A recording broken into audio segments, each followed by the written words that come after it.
ஸ்ரீமத் கோவிந்த ராமானுஜா சரணோ சரணம் பிரபத்தே. ஸ்ரீமதே கோவிந்த ராமானுஜாய நமக. மார்கழி மாதம் திருப்பாவை நோன்பிலே இன்று நாம் 13வது நாள் நோன்பை நோட்டு கொண்டிருக்கிறோம்.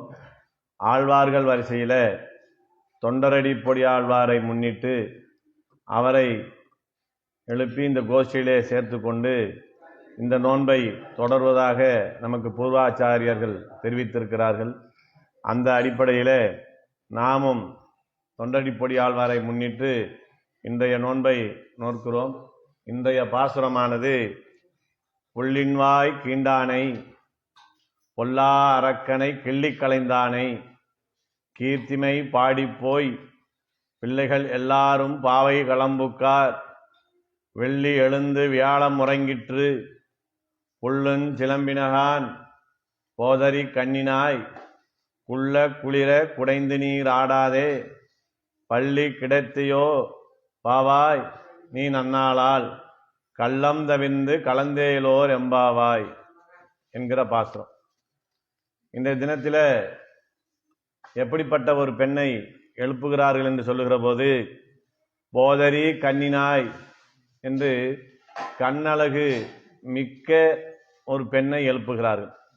அப்படி கண்ணழகு உயர்ந்த பெண்ணாக இருப்பதனாலே அந்த பெண் எப்படி இருக்கிறாள் என்றால், கண்ணன் என்று பெயர் வைத்திருக்கக்கூடிய கண்ணனை காட்டிலும் அழகான கண்களை உடையவளாக நாம் இருப்பதனாலே நாம் கண்ணனை தேடி போக வேண்டியதில்லை, கண்ணன் நம்மை தேடி வரட்டும் என்ற நிலையிலே கிடப்பால் ஒருத்தியை எழுப்புகிறார்கள் இன்றைய பாசுரத்திலே.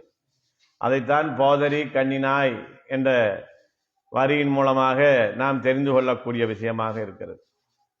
அப்படிப்பட்ட பெண்ணை எழுப்புகிற போது இவர்கள் நேற்றைய தினத்திலே ராமனை பற்றின சிறப்பை பாடிக்கொண்டு வருகிறார்கள் என்று பார்த்தோம். என்ன சொன்னாங்க? மனத்து கிணியானை பாடவும் நீ வாய்திரவாய் என்று பாடிக்கொண்டே வருகிறார்கள். இது நேற்றைய தினத்திலே பக்கத்து வீட்டிலே சேவிக்கக்கூடிய பாசுரம் இன்றைய தினத்திலே எழுப்பக்கூடிய பெண்ணுக்கு கேட்கிறது. அப்போது அந்த பெண் உள்ளே உறங்கி கொண்டிருந்தவள் தன்னிலை மறந்து அந்த ராமனுடைய மகிமையை கேட்டு இந்த பெண்களுக்கு உள்ளே இருந்து ஒரு கேள்வியை கேட்கிறார். ராம விருத்தாந்தம் சொன்னீர்களோ, ராமனை பற்றிய மேன்மையை சொல்லிக் கொண்டிருந்தீர்களோ என்று கேட்கிறார். அப்போது இவர்கள் என்ன செய்யறாங்க? பக்கத்து வீட்டில் நம்ம சேவிச்சது இந்த அம்மாக்கு கேட்டிருக்கிறோமே, ராமனை பற்றி பாடினதை இந்த பெண் அனுபவித்திருக்கிறாளே, அப்படின்னா என்ன செய்திருக்கணும்? நாம வருவதற்கு முன்னே எழுந்திருக்க வேணும். எழுந்திருக்காமல் உள்ளே இருந்து ராமனை பற்றி பாடினீர்களோ, அவனுடைய பெருமையை பற்றி சொன்னீர்களோ என்று கேட்கிறாளே என்ற ஒரு கோபத்தை வெளிப்படுத்துகிறார்கள். எந்த விதமாக சொல்லுகிறார்கள் என்றால், ஆமா நாங்க ராம விருத்தாந்தமும் சொன்னோம், கிருஷ்ணனுடைய விருத்தாந்தமும் சொன்னோம், ராமாயணமும் மகாபாரதமும் சொன்னோம், பாஞ்சராத்திர ஆகம விதிகளையும் சொன்னோம் அப்படிங்கிறார். இது எப்படி சொல்றாங்க? ஒரு கோப வெளிப்பாடு. இந்த கேள்வி கேட்கறதுக்காக நீ இருக்கிற, நாங்கள் பக்கத்து வீட்டில் பாடினது உனக்கு கேட்டிருக்கும் இல்லையா? அப்படி என்ன செஞ்சிருக்கணும்? நாங்கள் வருவதற்கு முன்னே எழுந்து தயாராக வாசலை திறந்து வைத்திருக்க வேண்டுமே, உள்ளே இருந்துட்டு கேள்வியா கேட்கிறேன்.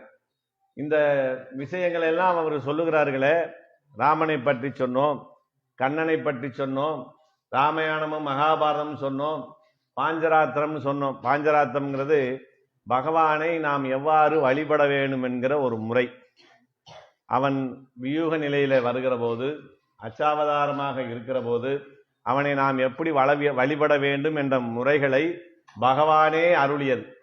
வைணவத்துல 2 விதமாக இருக்கும், பாஞ்சராத்திரம் வைகானசம் என்று 2 விதமான நிலைகளிலே அந்த பூஜை புனஸ்காரங்கள் நடக்கும். அதில் இவர்கள் பாஞ்சராத்திரத்தை பற்றி இங்கே சொல்லுகிறார்களே, இதெல்லாம் இவர்களுக்கு தெரியுமான்னா, பகவானை சரணமடைந்த மாத்திரத்திலேயே இந்த சிறுமிகளுக்கு இவ்வளவு விஷயங்களும் தெரிகிறது, அதில் ஒரு ஆச்சரியமும் இல்லை என்று நமக்கு ஆச்சாரியர்கள் சொல்லுகிறார். இதையெல்லாம் எங்கே சொன்னார்கள்?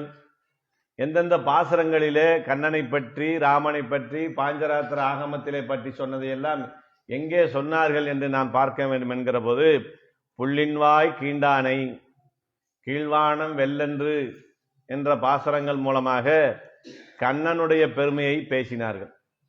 அதற்கடுத்தாற் போல பொல்லஹா அரக்கனை கிள்ளிக்களைந்தானே, புண்ணியனால் பண்டொரு நாள் கூற்றத்தின் வாய்வீழ்ந்த கும்பகர்ணனும் தென்னிலங்கை கோமானை செற்ற மனத்துக்கினியானை என்கிற பாசுரங்கள் மூலமாக கண்ணனுடைய பிராமனுடைய மேன்மையை பற்றி சொன்னார்கள் என்பதை நாம் தெரிந்து கொள்கிறோம்.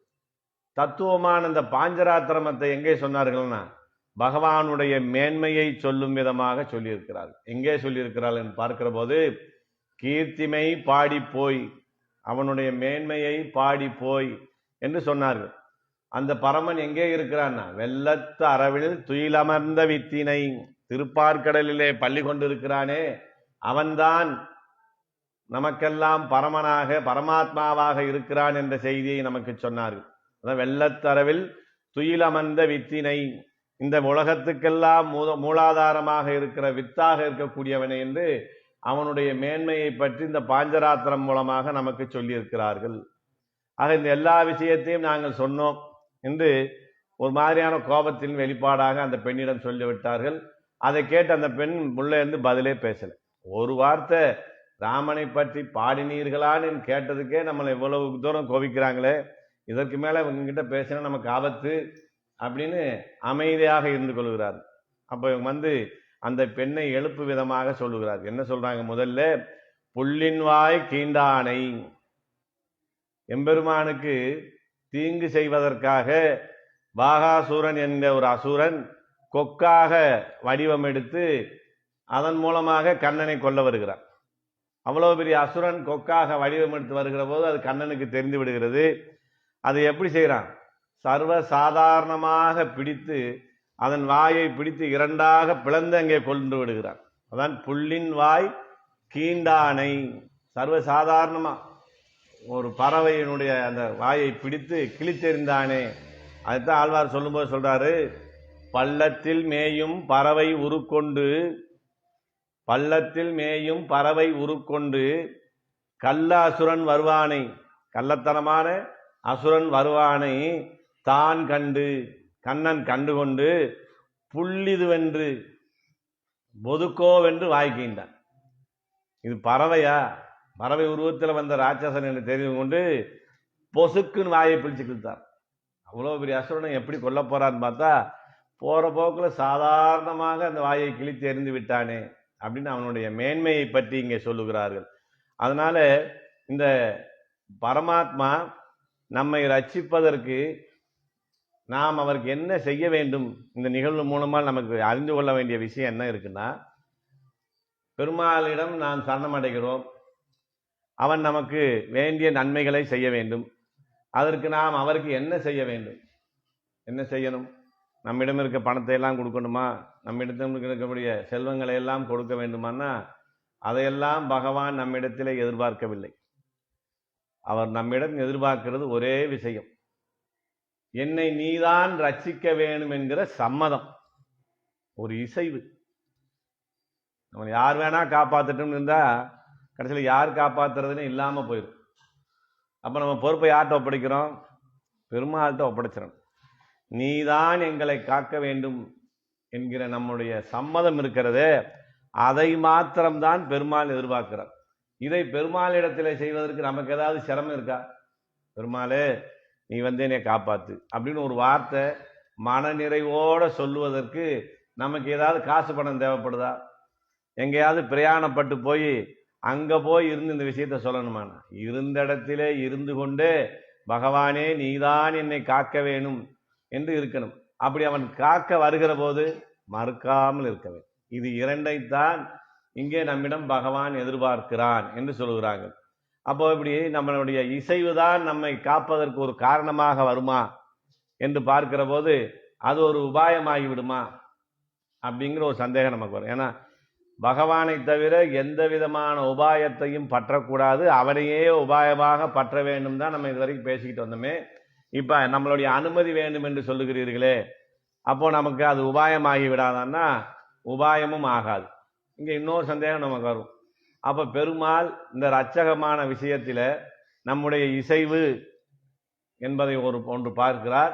அப்படி நாம் சம்மதத்தை அவர் ஏற்றுக்கொள்கிறார். இந்த 2 நிலை இருந்தால்தான் ரட்சிப்பார் என்று சொல்லுகிற போது பகவானத்திலே அப்ப இந்த ஆத்மாக்களை ரட்சிப்பதிலே பாகுபாடு இருக்குதான்னு ஒரு சந்தேகம் நமக்கு வரும். அப்ப கருணையை அவர் சிலர்கிட்ட மட்டும் காட்டுறாரு, சிலர்கிட்ட காட்டலையாங்கிற ஒரு சந்தேகம் நமக்கு வரும். அதுவும் கிடையாது. ஏதாவது பகவான் நமக்கு நல்லது செய்யணும், குறைஞ்சபட்சம் ஏதாவது நம்ம செய்யணுமா இல்லையா? நம்மளுடைய உழைப்பை எல்லாம் தர வேண்டியதில்லை, நம்முடைய செல்வங்களை எல்லாம் தர வேண்டியதில்லை. ஒரே ஒரு நிலைதான், பகவானே நீதான் என்னை ரட்சிக்க வேணுங்கிற அந்த ஒரு சம்மதத்தையா தெரிவிக்கணுமா இல்லையா? அவர் வர்றதுக்கு ஒரு காரணம் வேணும் இல்லை? திரௌபதியானவள் எவ்வளவோ தன்னை காப்பாற்ற முயற்சி பண்ணாங்க, அப்பெல்லாம் வரல. இத்தனைக்கும் அவருக்கு என்ன தங்கச்சி. கடைசியில அச்சுதா நிலையா கோவிந்தா புண்டரிகாச்சா ரச்சமாம் சரணாகதாம்னு கையெடுத்து கும்பிட்டது பிறகுதானே வந்தாரு. அந்த ஒரு சம்மதத்தை தான் கேட்கிறார் நம்மகிட்ட. நான் ரச்சகம் பண்ணவான்னா ஆமான்னு சொல்லிட்டா போதும், ரச்சகம் பண்ணிடுறார். அந்த ஒரு நிலையவாவது நாம் செய்ய வேண்டுமே. அது உபாயத்திலும் சேராது, பகவானுடைய ரச்சக குறைவிலும் அது சேராது. ஏன்னா நாம சம்மதிப்பதும் நம்முடைய சம்மதத்தை ஏற்றுக்கொள்வதும் 2 பேருக்குமே சுபாவம்னா இயற்கையாக இருப்பது. நம்ம அவங்க வீட்டுக்கு வர்றாரு, வாங்கன்னு கூப்பிடுறோம். இதுல ஏதாவது விஷயம் இருக்கா? வீட்டுக்கு வந்தவங்களை வாங்கன்னு கூப்பிடுறது நடைமுறை. அதை போல பகவான் நம்மளை ரட்சிக்கிற போது நாம சரி என்று சொல்வதும் அந்த நம்மளுடைய அனுமதியை அவர் ஏற்றுக்கொள்வதும் சர்வசாதாரணமாக நடைபெறக்கூடிய நிகழ்ச்சியாக இருக்க வேண்டுமே ஒழிய இதுல பெரிய விதமான ஆராய்ச்சியை நாம் செய்ய வேண்டியது இல்லை என்று நமக்கு ஆச்சாரியர்கள் சொல்லியிருக்கிறார்கள். அப்படி புள்ளின் வாய் கீண்டானை அப்ப கிருஷ்ணனாக இருந்து ஒரு கொக்கு உருவத்திலே வந்த அசுரனை கொண்டான். அதற்கடுத்து ராமாவதாரத்தில் என்ன செய்கிறான்? பொல்லா அரக்கனை, பொல்லாத அரக்கன், அரக்கன்னாலே பொல்லாதவன், அதுலேயும் பொல்லாத அரக்கனாக ஒருவன் இருக்கிறானே என்று சொல்லுகிறார். அது எப்படி அவ்வளவு பெரிய பொல்லாத அரக்கனாக யார் இருக்க முடியும் என்று கேட்கிற போது, உடலையும் உயிரையும் பிரிப்பது எவ்வளவு பெரிய பாவம். நம்ம நினைக்கிறோம் ஒரு உயிரை படைப்பதற்கு நமக்கு சக்தி கிடையாது, ஒரு உயிரை அழிப்பதற்கு நமக்கு உரிமையும் கிடையாதுன்னு சொல்றோம். அதே போல ஒரு உடலையும் உயிரையும் பிரிப்பது எவ்வளவு பெரிய பாவமோ, ஒரு தாயையும் தகப்பனையும் பிரிப்பது எவ்வளவு பெரிய பாவமோ, இந்த 2 பாவங்களுக்கு சமமாக ராமனிடத்திலே இருந்து சீதாபிராட்டியை பிரித்த ராவணன் தான் இங்கே பொல்லா அரக்கன். அப்ப ராவணன் செய்த செயலுக்கு எதை சொல்றாங்க? கொலை செய்வதும் குற்றம். ஒரு உடலில் இருந்து ஒரு உயிரை எடுப்பதற்கான அதிகாரம் நம்மிடத்திலே இல்லை என்பதை நமக்கு தெளிவுபடுத்துறாங்க. அதற்கு மேல இன்றைய தினத்துல நிறைய நடக்குது. ஒரு தாயும் தகப்பனும் இருந்தா அவர்கள் இருவரையும் ஒரு இடத்திலே வைத்து பராமரிப்பதற்கு இன்றைய தினத்திலே சூழ்நிலைகள் இல்லை. 2 மகன்கள் இருந்தா என்ன செய்யறாங்க? அம்மா ஒருத்தர்கிட்ட அப்பா ஒருத்தர்கிட்டன்னு பிரிக்கிறாங்க. அப்படி பிரிப்பது மிகப்பெரிய பாவம் என்று நாம் சொல்லவில்லை, நமக்கு ஆச்சாரியர்கள் சொல்லியிருக்கிறார். முடிந்த மட்டும் தாய் தகப்பன் இருக்கிறவர்கள் அவர்களை ஓரிடத்திலே வைத்து பராமரிப்பது மிகப்பெரிய ஒரு சிறப்பாக இருக்கும் என்பதை இதன் மூலமாக ஆச்சாரியர்கள் நமக்கு தெரியப்படுத்தி, அப்படி தாயையும் தகப்பனையும் பிரிப்பதை போல ராமனையும் பிராட்டியையும் பிரித்த கொடூரமானவன் தான் ராவணன். அதனாலதான் அவனுக்கு பொல்லா அரக்கன். ஆழ்வார் பாசுரத்தில் சொல்றார், சுரிகுழல் கனிவாய் திருவினை பிரித்த கொடுமையில் கடுவிசை அரக்கன். அந்த பிராட்டியை பிரித்த கொடுமையானவன் என்று சொல்லுகிறார். அதற்கு மேல என்ன சொல்றாரு? முன்பொலா விராவணன், பொல்லாங்கெல்லாம் நிறைந்தவன். பொல்லாங்கெல்லாம் எங்க இருக்குன்னா ராவணங்கிட்ட தான் இருக்கு அப்படின்னு சொல்லக்கூடிய அளவிலே இருக்கிறான். நன்மையெல்லாம் எங்கே இருக்கிறது என்று கேட்டா பண்பின் வடிவமாக ராமன் இருக்கிறான்னு சொன்னோம்னா, பொல்லாங்கெல்லாம் சேர்ந்து யாரிடத்திலே இருக்குன்னா ராவணனிடத்திலே இருக்கிறது என்று நமக்கு இங்கே சொல்லி இருக்கிறார்கள். அப்படிப்பட்ட ராவணன் தான் பொல்லா அரக்கன் என்று சொல்லுகிறார். இந்த ராவணனை பற்றி கூட பிறந்த தம்பியான விபீஷணன் சொல்றார். என்ன சொல்றாருன்னா, ராவணன் என்ற பெயரை உடையவன் தீய நடத்தையையும் குணங்களையும் ஒரு சேர பெற்ற ராட்சசனாக இருக்கிறான். யார்கிட்ட? ராமனிடத்துல போய் சரணமடையும் போது சொல்றார், எப்பா இங்க சரணமடைய வந்தைய, உங்க அண்ணனை சொல்லி திருத்திருக்கலாமே, நீ ஏதாவது முயற்சி பண்ணியான்னு ராமர் கேட்கும் போது அவர் சொல்றார், அதெல்லாம் கேட்கக்கூடிய நிலையிலே எங்கள் அண்ணனான அந்த ராவணன், அண்ணன் கூட சொல்லல அந்த இடத்துல, எங்கள் ராவணன் அந்த புத்தியோடு இருக்கிறான் என்று அவனை பொல்லா அரக்கனாக சொல்றார். பிராட்டியே சொல்றார், ராவணன் தினந்தோறும் மிரட்டுறான், நீ என்னை திருமணம் முடித்துக் கொள்ள வேண்டும், என்று கட்டாயப்படுத்துகிற போது ராமன் உன்னை எப்படி எதிர்கொள்வான் என்று பிராட்டியே சொல்லுகிறார். காட்டில மதம் கொண்ட யானை ஒன்று இருக்கு. அந்த யானை உருவத்தில் இயற்கையாகவே பெருசு. அதில் அதுக்கு மதம் பிடிச்சிட்டா என்ன ஆகும்? அது யாராலும் கட்டுப்படுத்த முடியாது. அப்படி மதம் கொண்ட யானையாக ராமன் இருக்கிறான். அவனை எதிர்க்கிற நீ எப்படி இருக்கிறாய்? ஒரு அற்ப முயல் போல வந்தான்னா உன்னை ஒரு மிதிச்சான்னா நீ நசுங்கி போயிடுவே. அப்படிப்பட்ட நிலையில இருக்கிற நீ அவரை எதிர்ப்பது தவறு. அவரிடத்திலே சரணமடைந்து நீ என்னை கொண்டு போய் சேர்ப்பாயாகன்னு சொல்லி பார்த்தாங்க. அப்பவும் அவன் கேட்கல. அப்படி பொல்லா அரக்கனாக ராவணன் ஒருவன் இருக்கிறான் என்று பொல்லா அரக்கன்னு சொல்றோம். அரக்கன்னு சொல்லியிருந்தா இங்க விவாதம் இல்லை. பொல்லா அரக்கன்னு ஒரு அடைமொழி சேர்த்தாச்சு. அப்ப அரக்கர்களே நல்லவர்கள் இருக்கிறார்கள் ஒரு விஷயம் மறைபொருளாக வருது. பொல்லா அரக்கன் ஒருவன் இருக்கிறார் என்றால் நல்ல அரக்கன் ஒருவன் இருக்கிறான்.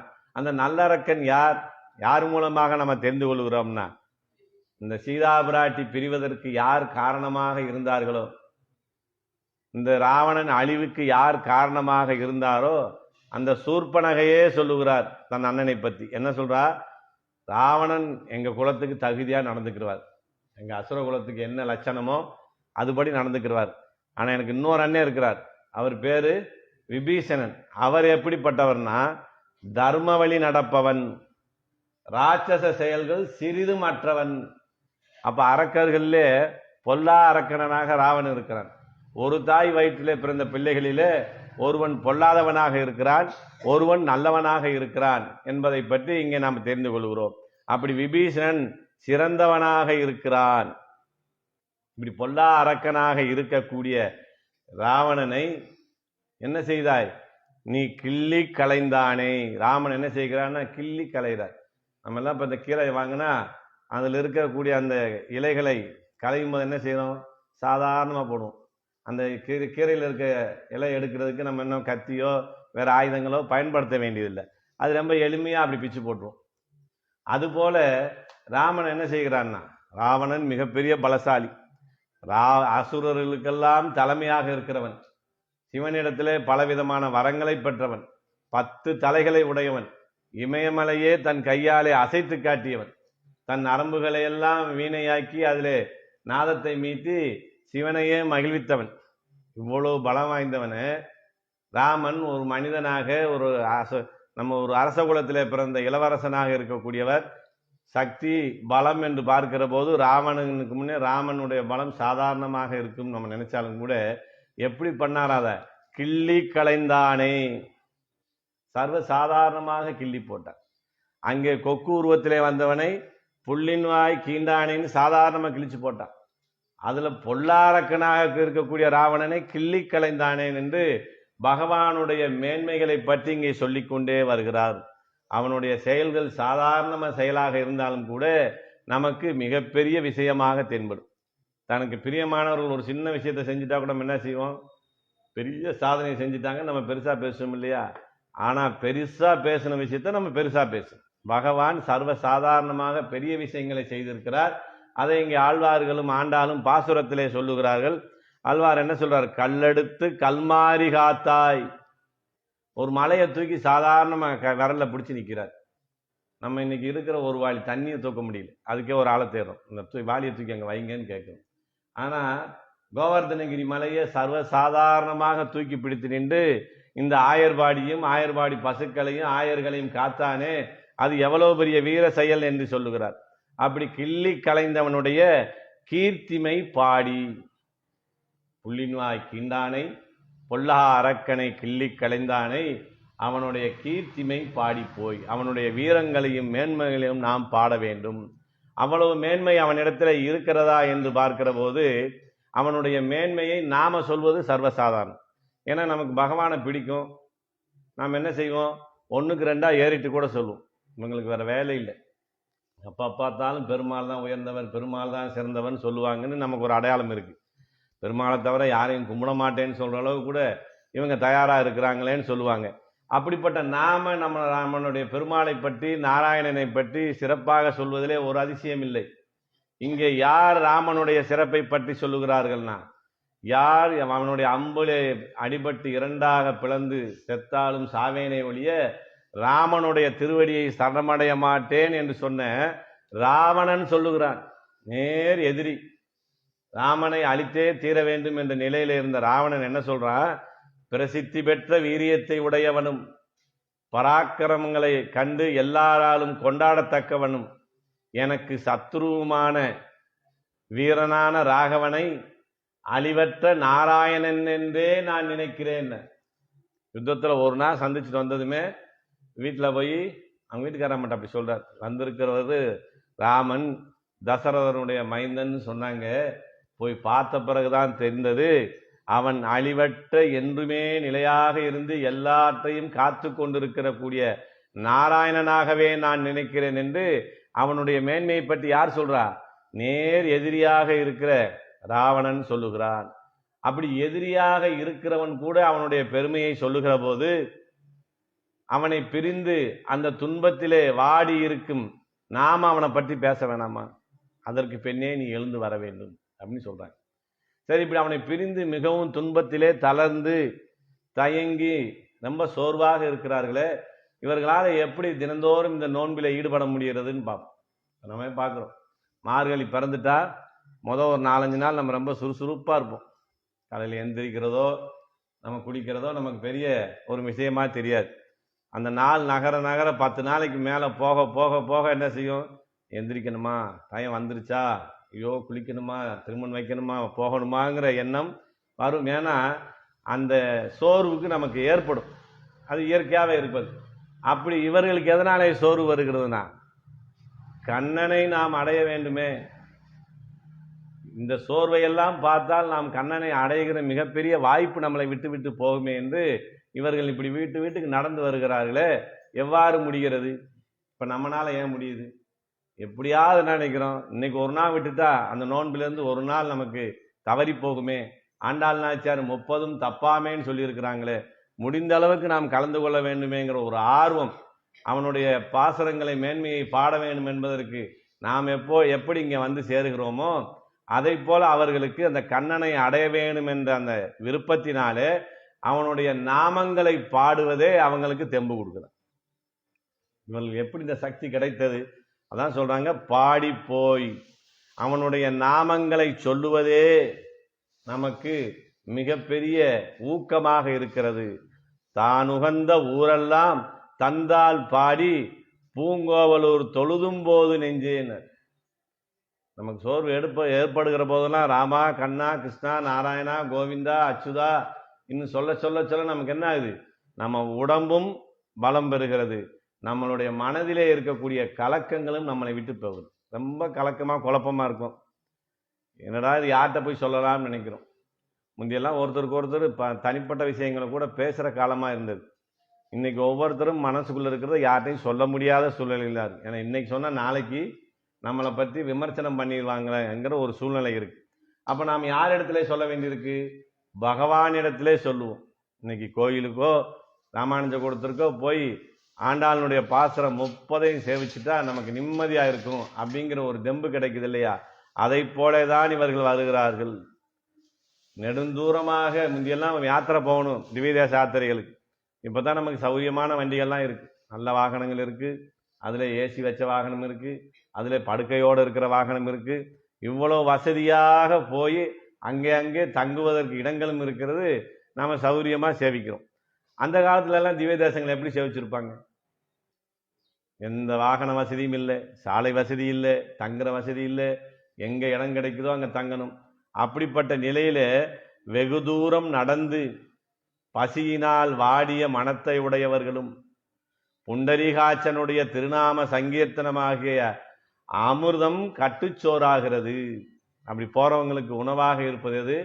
அவனுடைய நாமம். இன்றைக்கு நம்ம எங்கே பார்க்கலாம்னா, திருமலைக்கு போகிறவங்க நடந்து போகிறப்ப பார்க்கலாம். இந்த வாகனங்களில் போகிறவங்க அவங்களாம் ரோடு வழியாக போய் மேலே இறங்கிடுவோம். சிலர் கீழே இருந்து அழிப்பிரியிலேருந்து நடந்து மலை ஏறுகிற போது மலையெல்லாம் ஏறி கடைசியாக போய் அங்கே ஏறும்போது பார்த்தா படி இப்படி இருக்கும். அப்படி ஏறுகிற போது தன் மறந்து கோவிந்தா கோவிந்தா கோவிந்தான்னு அந்த நாமத்தை சொல்லுகிற போது அந்த நாமமே அவங்கள கொண்டு போய் அந்த உச்சிக்கு சேர்த்து. அதில் சில பேர் அங்கே ராமானுஜர் போலவே நான் போகிறேன்னு முழங்காலிட்டு முழங்காலிலேயே படியை ஏறி போவாங்க. அவ்வளவு வைராக்கியமான நிலையிலெல்லாம் நம்ம இப்ப எங்க பார்க்கலாம்? திருமலையில பார்க்கலாம். அப்படி அவர்கள் போவதற்கு சக்தி எங்கே கிடைக்கிறது? அவங்களுக்கு யாரும் பக்கத்துல இருந்து குளுக்கோஸ் ஹார்லிக்ஸ் எல்லாம் கொடுத்துக்கிட்டே வர்றதில்லை. கோவிந்தா கோவிந்தா கோவிந்தான்னு சொல்லி அந்த முழங்காலிட்டு ஏறி போகிற நிகழ்வை இன்றும் நாம் அங்க திருமலையில நடந்து போனா சேவிக்கலாம். அந்த வாய்ப்பு நமக்கு இப்போது அங்கே இருக்கிறது. இந்த உலகங்களில் உள்ள ஜந்துக்களை விட்டு உன் திருவடியின் நிழல் கீழ் ஒதுங்கினோம். அந்த திருவடிகளின் திருக்குணங்களை ஒவ்வொருவருக்கு சொல்லுகையாகிற அமிர்தத்தினால் தேக யாத்திரை நடத்தி போரா நிற்கிறோம்ங்கிற. நம்மளுடைய பகவானை சரணமடைந்த பிறகு யாரையாவது பார்த்து உங்க குடும்பம் எப்படி நடக்குது, உங்க வாழ்க்கை எப்படி நடக்குதுன்னு கேட்கக்கூடாது. ஏன்னா நாம் அவன்கிட்ட பூர்ணமா சரணம் அடைஞ்சிட்டோம். சரணம் அடைஞ்ச பிறகு நம்மளுடைய பொறுப்பெல்லாம் யாருடையது? அவருடையதுன்ட்டோம்.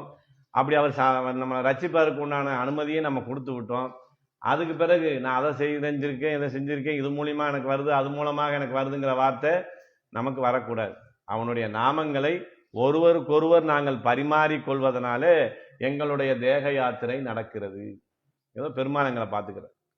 இன்னைக்கு நல்ல பாகவர் என்ன செய்வாங்கன்னா, இப்போ நமக்கு தெரிஞ்சவங்க யாராவது ஸ்ரீரங்கம் போறாங்க, எங்கேயாவது திவ்ய தேசம் போயிட்டு வந்திருக்காங்கன்னா, பெருமாள் பாங்கா இருக்காரா அப்படின்னு கேட்காங்க. இன்னைக்கு நம்ம என்ன கேட்குறோம்? போயிட்டு வந்தீங்களே, லட்டு கொண்டு வந்தீங்களா அப்படின்னு தான் கேட்குறோம். பெருமாள் நல்லா இருக்காரா, சௌரியமா இருக்காரான்னு கேட்கக்கூடிய நிலைகள் இல்லை. சில பாகவதர்கள் அந்த காலத்துல என்ன செய்வாங்கன்னா, இங்கேருந்து ஒரு திவ்யதேச யாத்திரை போறோம்னா உள்ளூர்ல இருக்கிற பெருமாள் இடத்துல போய் அனுமதி கேட்பாங்க. தினந்தோறும் உன்னை வந்து சேவிச்சம் பெருமாளே, இப்போ திருமலை வரைக்கும் போக வேண்டி இருக்குது, ஒரு 5 நாள் நான் போயிட்டு வரட்டா அப்படின்னு அனுமதி கேட்டுட்டு தான் போவாங்க. அதுதான் நமக்கு சக்தியை கொடுக்கக்கூடியதாக இருக்கும். அப்படிப்பட்ட மேன்மையை பாடி போய் அப்படி பாடி போகணும்.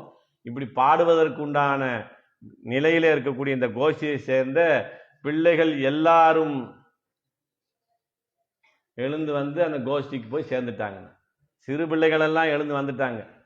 கண்ணன் நம்மிடத்து வரட்டும் என்ற கண்ணழகு நிறைந்தவளாக இருப்பதனாலே நீ வந்து எழுப்பவில்லையே, அந்த பிள்ளைகள் எல்லாரும் பாவை களம்பூக்கார். நீ எழுப்புவதற்கு முன்னமே அவர்களெல்லாம் எழுந்து அந்த பாவை நோன்பு நோக்கக்கூடிய களத்திற்கு சென்று விட்டார்கள். நெல்லடிக்கிற களம் நெற்களம் நம்ம சொல்றோம் இல்லையா? பாவை நோன்பு நோக்கக்கூடிய இடம் பாவைக்களம். நமக்கு இந்த ராமானுஜ கூடம் பாவைக்களமாக இருக்கிறது. அப்படி அந்த நோன்புக்கு தயார்படுத்தக்கூடிய நிலையில எல்லோருமே அங்கே சென்று விட்டார்களே, நீ மாத்திரம் வராமல் இருப்பது சரியில்லையே என்று கேட்கிற போது அப்பதான் அந்த உள்ள வந்து அந்த பெண் சொல்றாங்க, வாஸ்தவம் அவங்கெல்லாம் சின்ன பிள்ளைங்க, விடிந்ததா விடியவில்லையா என்று தெரியாமல் கண்ணனை சேவிக்க வேண்டும், கண்ணனோடு சேர வேண்டும் என்ற ஆர்வத்தில நேரங்காலம் தெரியாம போயிட்டாங்க. இன்னும் விடிந்ததற்கு உண்டான அடையாளம் எதுவுமே தென்படவில்லையே. விடிந்ததுக்கான அடையாளம் உனக்கு என்ன தென்பட வேண்டும்?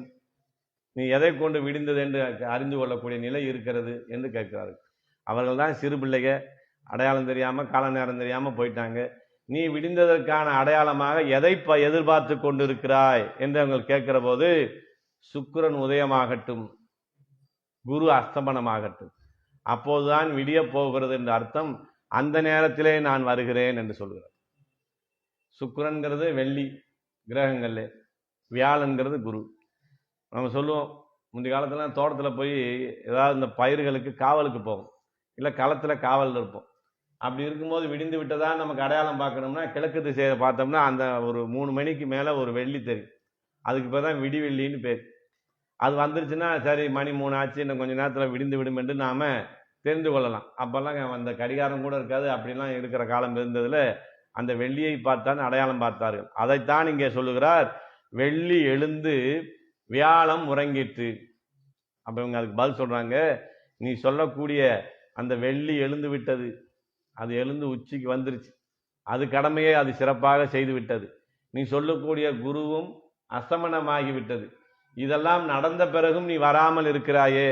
அதான் சொல்றாங்க, வெள்ளி எழுந்து வியாழம் உறங்கிட்டு அப்படின்னு சொன்னா அதுக்குள்ள இருக்க பெண் என்ன சொல்றாங்க, இந்த நோன்பில ஈடுபட வேண்டும் என்ற ஆர்வத்தில உங்களுக்கு பார்க்கிற நட்சத்திரங்கள் எல்லாம் வெள்ளியாக தெரியுது, மறைகிற வெள்ளி எல்லாம் உங்களுக்கு வியாழனாக குருவாக தெரிகிறது. நீங்கள் சொல்வது உண்மையான அடையாளம் அல்ல அப்படின்னு சொல்றாங்க. சரி, நாங்க தான் வேற நட்சத்திரத்தை பார்த்து வந்துட்டோம், கால நேரம் தெரியாம வந்துட்டோம். ஒருத்தருக்கு வேணா அப்படி இருக்கலாம், ஆனா எல்லாரும் வந்திருக்கிறோமே, நாங்கள் இத்தனை பேர் எழுந்து வந்தது உனக்கு அடையாளமாக தெரியல. நீ ஒரு அம்மா மட்டும் வீட்டுக்குள்ள இருந்துக்கிட்டு இன்னும் வெள்ளி முளைக்கல, வியாழன் மறையல என்று சொல்லி கொண்டு இருக்கிறாயே, இது நாங்கள் திரண்டு வந்தது உங்களுக்கு ஒரு அடையாளமாக தெரியவில்லையான்னாங்க. இந்த மார்கழி மாதம் பிறந்த பிறகு நீங்க எப்ப தனியா இருந்தீங்க? அந்த மாதிரி சொல்றாங்க. எந்த நேரம் பார்த்தாலும் கோஷ்டி விஷயமாகவே பேசிக்கொண்டு நாளைக்கு காலையில வேமா எந்திரிக்கணும்னு பேசிக்கிட்டே இருக்கிறீங்க, ராத்திரியெல்லாம் முழிக்கிறீங்க, திடீர்னு காலையில வர்றீங்க. நீங்க பிரிவதே இல்லையே. அதான் சொல்றார், பேராளன் பேரோதும் பெரியோரை ஒரு நாளும் பிரிகிலேனே என்று உங்களுக்கு பிரிவு என்பது உண்டோ என்று கேட்கிறார். அப்ப நீங்க பிரிவதே இல்லை. நீங்க கூட்டமாக இருப்பது விடிந்ததற்கான அடையாளம் அல்ல. நீங்கள் இந்த மார்கழி மாதம் பூரா கூட்டம் கூட்டமாக தான் இருக்கிறீங்க, இதுவும் ஒரு அடையாளமாக எனக்கு தெரியவில்லை. சரி, இதெல்லாம் வேணாம். சிறு பிள்ளைங்க போனது உனக்கு அடையாளமா தெரிய வேணாம். வெள்ளி எழுந்து வியாழன் உறங்கிட்டுங்கிறது உனக்கு அடையாளமாக தெரிய வேணாம். நாங்கள் எல்லாம் கூட்டமாக வந்தது உனக்கு அடையாளமாக தெரிய வேணாம்.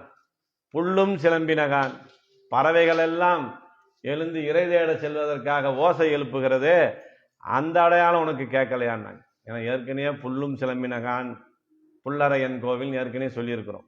இப்ப இங்கேயும் திரும்பி புல்லும் சிலம்பினகான் சொல்றாங்களே, இதுக்கு என்ன அர்த்தம் அதுக்கு என்ன அர்த்தம் என்று பார்க்கிற போது, 6வது பாசரத்திலே புல்லும் சிலம்பினகான் புல்லரையன் கோவில் என்று சொல்லுகிற போது கூட்டிலே இருக்கிற பறவை எழுந்ததற்கான அடையாளம் மட்டும்தான் அங்கே.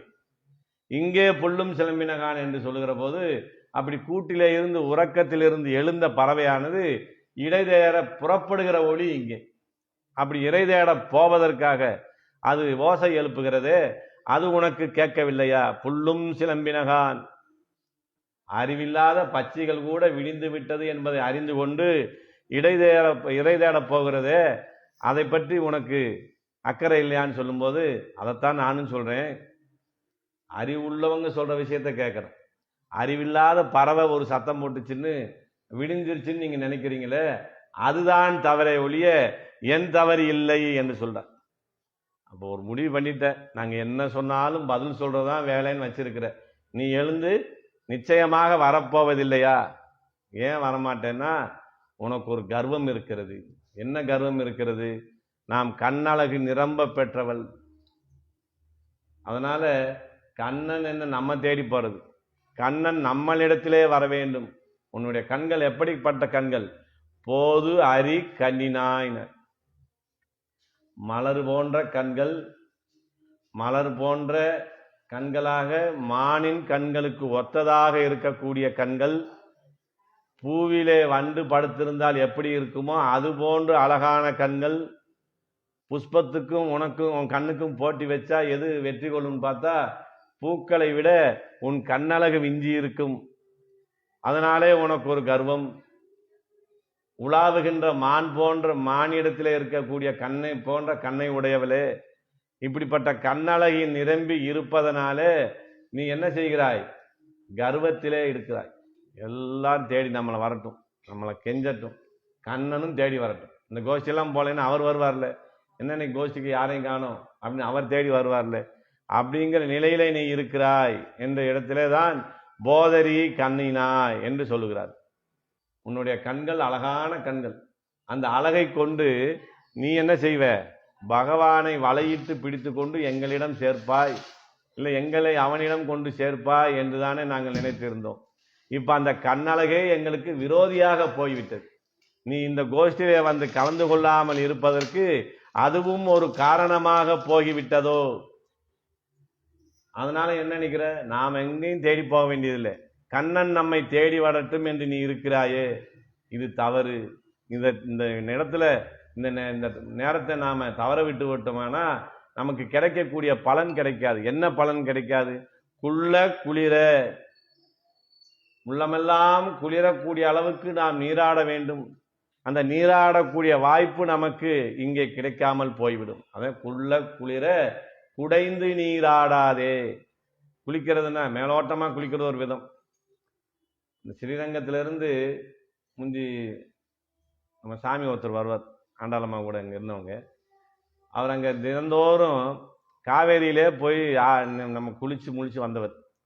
அவருக்கு இவ்வளவு தண்ணியில தான் குளிக்கணும்னு அந்த அளவு தெரியாது. இங்கே வந்து அவர் 2 நாள் தங்கினார்னா நம்ம ஏதாவது வாளியில் தண்ணி பிடிச்சா சொன்னவார், என்ன இவ்வளவு தண்ணி தான் கொடுக்குறீங்க, இதில் எப்படி குளிக்கிறதுன்னு கேட்பார். அப்ப நம்ம குளிக்கிறதுல எப்படி குளிக்கணும்? அவர் குளிக்கிறார், அந்த காவேரியில முங்கி முங்கி முங்கி தன் உடம்பு குளிரக்கூடிய அளவுல குளிக்கிறோம். இப்ப நம்ம யாத்திரையில போகும்போது என்ன செய்யறோம்? அந்த பிரயாணத்திலேருந்து எங்கேயாவது ஒரு ஆற்றுக்கிட்ட நம்ம இறக்கி விட்டாங்கன்னா கூட வந்தவங்க வந்தாங்களா வரலையான்னு பார்க்காம கூட போய் நம்ம தடார்னு தண்ணிக்குள்ளே குதிச்சு உக்காந்துக்கிறோம். அப்போ தான் நம்ம நிறைய நேரம் குளிக்க முடியும். என்ன, அந்த உடம்பும் குளிர வேண்டும், உள்ளமும் குளிர வேண்டும் என்பது தான் நாங்கள் நோக்கம். அப்படி நாம் என்ன செய்யணும்? இந்த திருப்பாவனுடைய நோக்கமே உள்ள குளிர குடைந்து நீராடுவது. இங்கே நீராடுவது என்று சொல்லப்படுவதுன்னா பகவானுடைய அனுபவத்திலே ஈடுபடுவது. அதுதான் நம்மளை குளிர்ச்சிப்படுத்தும். அவனை பிரிந்ததுனாலே நமது மனது தகிப்பிலே இருக்கிறது, மனம் அந்த கொதிப்பிலே இருப்பதனாலே உடம்பும் கொதிக்கிறது. அப்ப இந்த உடம்பிலே இருக்கக்கூடிய உஷ்ணத்தையும் குறைக்கணும், மனதிலே இருக்கக்கூடிய உஷ்ணத்தையும் குறைக்கணும். இது யாருனால் நடக்கும்னா பகவானுடைய அனுபவங்களிலே ஈடுபட ஈடுபட ஈடுபடத்தான் நமக்கு இந்த உள்ளமும் உடலும் குளிர்ச்சியாகும். அப்ப குடைந்து நீராடணும், நல்லா முழுகி முழுகி முழுகி போதும், நமக்கு நடுக்க வர அளவுக்கு நாம குளிக்கணும்னு சொல்லியிருக்கே. அவனுடைய அனுபவங்கள் இல்லை ஈடுபட வேண்டும் என்று சொல்லியிருக்கிறே. அந்த வாய்ப்பை நீ இழக்க பார்க்கிறாயோ, அதை இழந்து விட்டு பள்ளி கிடைத்தையோ. நம்ம இப்ப எப்படி இருக்கணும்? நாம் எல்லாரும் சேர்ந்து கண்ணனோட அந்த யமுனையிலே நீராடி அவனும் நாமும் அந்த நீரிலே விளையாடக்கூடிய அந்த வாய்ப்பை பெற்று அங்கே நாம் ஒருவர் மடியிலே ஒருவர் சாய்ந்து கிடக்கணும். அதையெல்லாம் விட்டு விட்டு நீ என்ன செய்யற? உன் வீட்டு படுக்கையிலே படுத்து கொண்டிருக்கிறாயே, பள்ளி கிடத்தையோ. ஏன் அப்படி படுத்து கிடக்கிற தெரியுமா? ஒரு நாள் கண்ணன் வந்து அந்த படுக்கையில படுத்து எந்திரிச்சு போயிட்டார். அதனால என்ன பண்ணுற? இங்க கண்ணன் படுத்த இடம் என்று அதை முகர்ந்து பார்த்து கொண்டு அங்கேயே கிடக்கிற. ஒரு நாள் அனுபவம் நமக்கு பத்தாது, நீ அங்கேயே நிற்பது தவறு. அதனாலே எழுந்து வர வேண்டும். பாவாய் நீங்கிற. பாவாய் மிக அழகுடையவளே, கண்ணன் கொண்டாடக்கூடிய அளவிலே அழகை உடையவளே, நீ இந்த கோஷ்டிக்கு வந்தாதான் இந்த கோஷ்டி ஒரு பூரணமாகும் என்று சொல்லக்கூடிய நிலையில இருப்பவளே. அதனால நீ என்ன செய்யணும்? பாவாய் நீ எழுந்து வர வேண்டும். எதற்காக? இன்று நமக்கு நன்னாள். இதற்கு முன்னே ஆயர்கள் நம்மை கண்ணனோடு சேர விட மாட்டார்கள். இன்று அவர்களே சம்மதித்து கண்ணன் தலைமையிலே நீங்கள் எல்லாம் 30 நாட்கள் இந்த மார்கழி நோன்பை நோற்று இந்த ஊருக்கு நன்மையை பெற்றுக் கொடுங்கள் என்று நம்மை அனுமதித்திருக்கிறார்களே. அப்படி அனுமதி கொடுத்த நாளை நாம இழக்கலாமா? இந்த அனுமதி இல்லைன்னா என்ன செய்யணும்? கண்ணனை நாம ரகசியமா சந்திக்கணும், இல்லைன்னா மனசுக்குள்ளேயே தியானிக்கணும். இப்படி வெளிப்படையாக வந்து அவனோடு சேர்ந்து கலந்து பரிமாறுகிற வாய்ப்பு நமக்கு மற்ற நாள்களில் கிடைக்காது. இந்த நாளை விட்டு விட்டோம் என்றால் இதற்கு முன்னே இருந்த நாளும் இதற்கு பின்னே வரக்கூடிய நாளும் நமக்கு என்ன செய்யும்? பகவானிடத்திலே இருந்து நம்மை பிரிக்கக்கூடிய காரியத்தை தான் செய்யுமே ஒழிய அவனோடு சேர்க்கிற இப்படி ஒரு உத்தமமான நாளை நாம் இழக்கக்கூடாது பெண்ணே. அதனாலே நீ வர வேண்டும் என்று கேட்கிறார். அப்ப அவங்க சொல்றாங்க, காலத்தை நமக்கு அவ்வளவு இந்த காலம் வந்து இடைஞ்சல் செய்யுமா அப்படின்னு அவங்க கேட்குறாங்க. கட்டாயமாக செய்யணும். இந்த காலம் என்கிற நிலை நம்ம ஏற்றத்தாழ்வு எல்லா விதத்துக்கும் கொண்டு போகும்.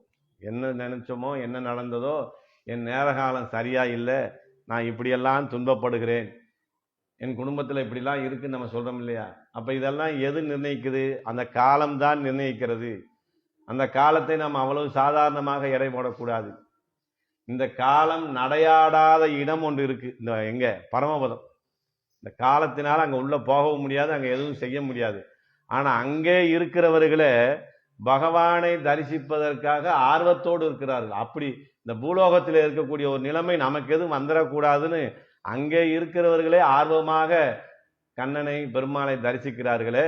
காலம் நடையாடக்கூடிய நமக்கு இடையூறு ஏற்படுத்தக்கூடிய இந்த பூலோகத்தில் இருந்து கொண்டு நமக்கு இப்படி எல்லோரும் சம்மதிக்கிற ஒரு நாள் கிடைக்குமா? அதனாலே பெண்ணே நீ எழுந்து வர வேணும் அப்படின்னு சொல்லி பார்க்குறாங்க. ஆனால் அங்கேருந்து வரல. அப்போ இவங்களுக்கு கொஞ்சம் கோபம் வருது.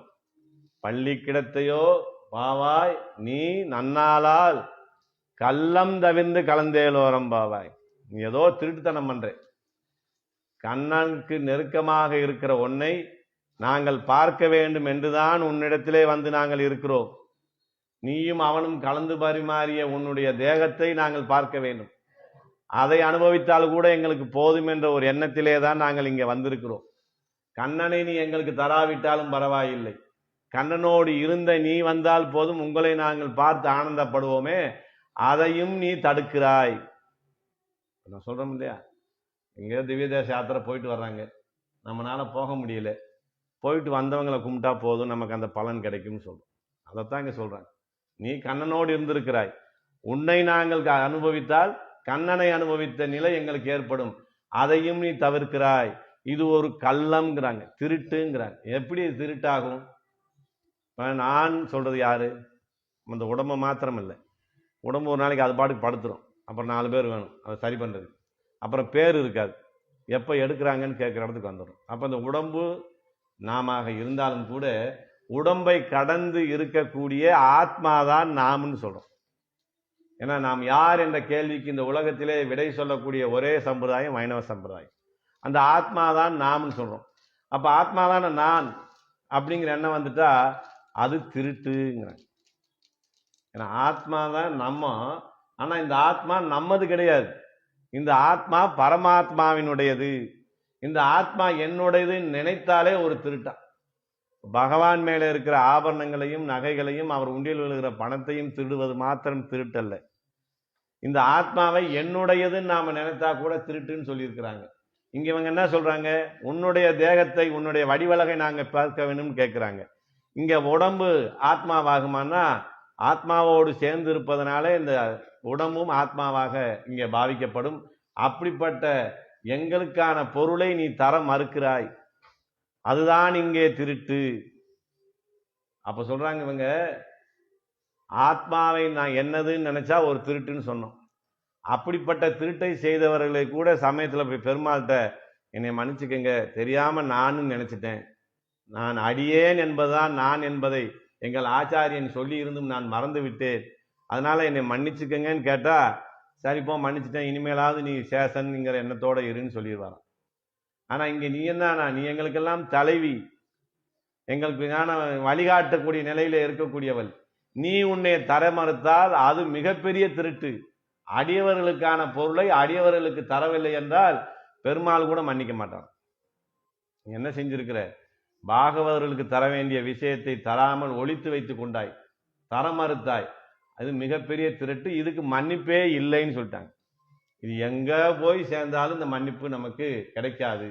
தான் கோவிந்தசாமி இருக்கும்போது சொல்லுவாங்க, ஒரு உத்தமமான ஆத்மா தான் இதை பரமத்துக்கு கூப்பிட்டு போலான்னு பகவானே வந்து கையை பிடிச்சு கூப்பிட்டு போயிட்டு இருந்தாலும் பாகவதர்களிடத்திலே அபச்சாரப்பட்டிருந்தால், அவர்களை மனதை நோக வைத்திருந்தால், அவர்களுக்கு ஒரு குற்றம் செய்திருந்தால் அந்த பாவம் என்ன செய்யுமா? பெருமாள் கையில இருந்தே அந்த ஆத்மாவை பிடுங்கி விட்டுரும். பெருமாள் நினைச்சா கூட பரமத்துக்குள்ள போக முடியாதுன்னு சொல்லியிருக்கிறாங்க. அப்படி யாருமே மன்னிக்க முடியாத மிகப்பெரிய குற்றத்தை நீ செய்கிறாய். அதான் சொல்றாங்க, கள்ளம் தவிர்ந்து அந்த திருட்டுத்தனத்தை விட்டுட்டு நீ எங்களோடு கலந்து பரிவார வேண்டும், உன்னுடைய சேஷித்துவத்தை நீ நிர்ணயிக்க வேண்டும், எங்களுக்கான பொருளை எங்களிடத்திலே கொடுக்க வேண்டும். அப்படி செய்தால் பெருமாளாலும் கூட யாராலும் கூட மன்னிக்க முடியாத மிகப்பெரிய குற்றத்தை செய்தவளாக நீ ஆவாய். அதனாலே நீ எழுந்து வந்து இந்த கோஷ்டியிலே கலந்து கொண்டு இந்த கோஷ்டியை நிறைவு செய்ய வேண்டும் என்று இன்றைய தினத்திலே இந்த பெண்ணை எழுப்புவதாக ஆண்டாள் நாயத்தார் சொல்லியிருக்கிறார்கள் என்று சொல்லி நிறைவு செய்கிறேன். ஸ்ரீமதே ராமானுஜாய நமக.